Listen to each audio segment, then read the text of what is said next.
నమస్తే. నేను జీవిసత్రాయణ. ఈ వీడియోలో క్రెడిట్ స్కోర్ అంటాం. సిబిల్ స్కోరు, క్రెడిట్ స్కోర్ ఏదైతే అంటామో దాన్ని ఎలా కౌంట్ చేస్తారు? మనం ఏం చేయాలనే దాని మీద చూద్దాం. జనరల్‌గా మనం లోన్ తీసుకోవాలన్నా, ఏం చేయాలన్నా ప్రతిదానికి క్రెడిట్ స్కోరు, సిబిల్ స్కోరు లెక్కేస్తారు. అయితే మనకి దాన్ని బట్టి క్రెడిట్ స్కోర్‌ని బట్టే తక్కువ ఇంట్రెస్ట్‌కి మనకి లోన్లు దొరుకుతాయి. అది ఎలా తీసుకోవాలి? ఆ క్రెడిట్ కార్డ్ ఏంటిది? క్రెడిట్ స్కోర్ ఏంటిదో చూద్దాం.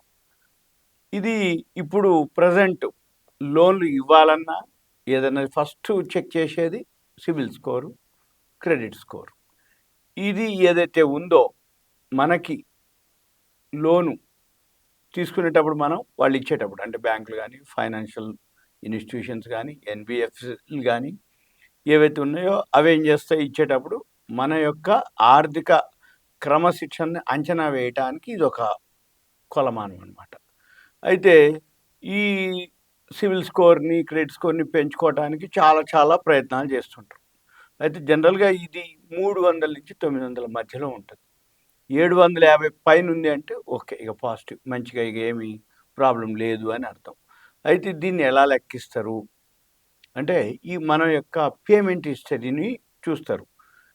ఈఎంఐలు, లోన్లు, మనం అంతకుముందు క్రెడిట్ కార్డ్ మీద తీసుకున్నటువంటి బిల్సు అవన్నీ వితిన్ టైంలోనే పేమెంట్ చేస్తుండా, రైట్ టైంకి తను పేమెంట్ అవుతుందా లేదా అనేది దాన్ని బట్టి తెలిసిపోతుంది. ఎప్పుడైతే క్రెడిట్ స్కోర్ లెక్కేస్తారో క్రెడిట్ బ్యూరోలు ఆలస్యమైనటువంటి చెల్లింపులు కానీ, రుణ బకాయిలు ఏవైతే లోన్స్ కానీ ఏవైతే ఉన్నాయో అవన్నీ కూడా పరిగణనలోకి తీసుకుంటాయి. అంటే లోన్స్ ఏవైతే డ్యూస్ ఉన్నాయో డిఫాల్ట్ అవుతాడు. అవన్నీ కూడా కౌంట్కి వస్తాయి. ఎప్పుడైతే ఈ పేమెంట్ హిస్టరీ ప్రభావం ఎలా ఉంటుందంటే 30-35% ఉంటుంది. కాబట్టి మనం ఏం చేయాలి? ఈ క్రెడిట్ స్కోర్ మెరుగుపరుచుకోవాలి అంటే బిల్స్ పెండింగ్ లేకుండా ఎప్పటికప్పుడు ఆలస్యం చేయకుండా పేమెంట్ చేయాలి మనం. దీన్ని ఏమంటారంటే సియూఆర్, క్రెడిట్ యుటిలైజేషన్ రేషియో, సియూఆర్. ఇది ఏంటిది అంటే మనము లిమిట్ ఎంతుంది, ఎంత వాడుకున్నాము అని తెలిపేటటువంటిది సియూఆర్, క్రెడిట్ యుటిలైజేషన్ రేషియో. అయితే ఇది ఎప్పుడు కూడా 30%కి మించకుండా ఉండాలి అని నిపుణులు చెప్తుంటారు.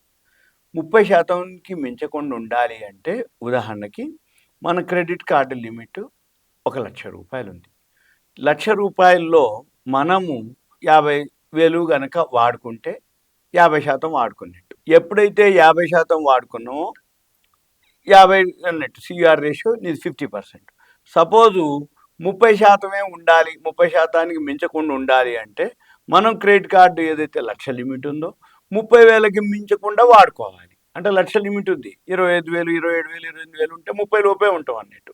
అంటే ఏంది సిఆర్ రేషియో 30-35 గనక ఉంటే 25-30 అంటే ఇంకా మంచిదనమాట. 25-30 మెయింటైన్ చేయాలి. అందుకని 25, 26 అంటే ₹1,00,000 లిమిట్‌కి 25, 26 వాడుకోవాలి. తర్వాత ఇక క్రెడిట్ హిస్టరీ సపోజ్ మనం లోన్ ఏవైతే తీసుకున్నామో అవి ఓల్డ్ అంటే పాత బ్యాంక్ ఖాతాలు అనుకోండి, క్రెడిట్ కార్డులు పాతవి ఏవైతే ఉన్నాయో అవి క్యాన్సిల్ చేయకుండా అలానే ఉన్నాయనుకోండి. కొత్త వాటితోటి అంతగా ఫాస్ట్‌గా మీ క్రెడిట్ స్కోర్ రాదు. అందుకని మన పాత బ్యాంక్ అకౌంట్లు, పాత క్రెడిట్ కార్డులు ఏవైతే ఉన్నాయో అవి అలానే మెయింటైన్ చేయాలి. అందుకని మనం ఏం చేయాలి? వాడినా, వాడకపోయినా అవి అలానే గనక ఉండి అవి గనక మెయింటైన్ చేస్తే మనది క్రెడిట్ స్కోర్ ఏదైతే ఉందో అది ఈ హిస్టరీ మీద ఎఫెక్ట్ పడదనమాట. తర్వాత దీనివల్ల ఏంటిది?